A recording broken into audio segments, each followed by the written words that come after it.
Dennis, please. Dennis, what do you remember about that insane game 2 years ago? And do you feel like you guys have have really made progress as a defense since that happened? Yeah, I mean, I remember the tempo. I remember us kind of rallying together, to get that win. It was definitely a different offense that we hadn't seen all season, and we made the adjustments that we needed to make during practice that week in order to be prepared for those guys. So hopefully we can do the same thing, this time around. We've been practicing really well so far, and so hopefully the results will show. Dennis, what did you learn against the tempo last week that you can pull towards this week? The tempo, you got to get back home so that you can slow down and recognize the call and recognize the offensive formation. I think the advantage that we have is that we're used to that UCF tempo, so we just kind of had that, go over into this week. So as far as, what did we learn, we have to be able to settle down. We have to be able to kind of control the tempo in our own minds, getting back home, kind of be waiting for them to start to play.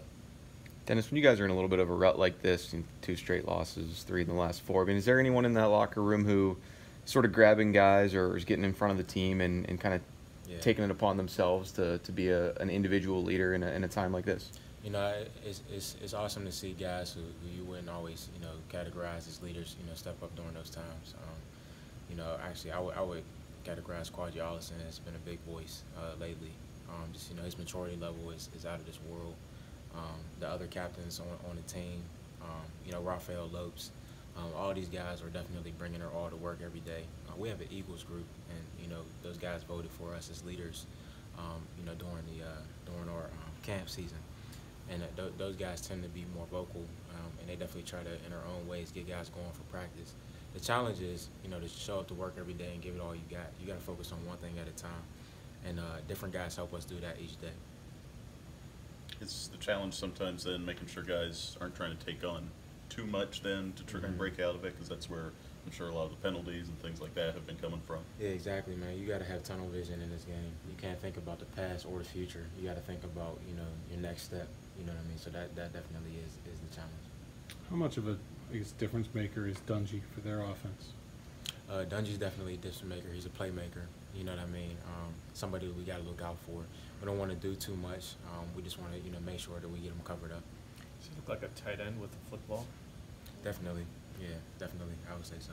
Is that what makes him kind of unique to run that? Normally you see the hurry-up offense and the quick, smaller guy running it, but there's this huge guy that's running this offense. Yeah. But, like I said, we try not to focus too much on one guy. We just try to play our game, and I feel like we'll be okay.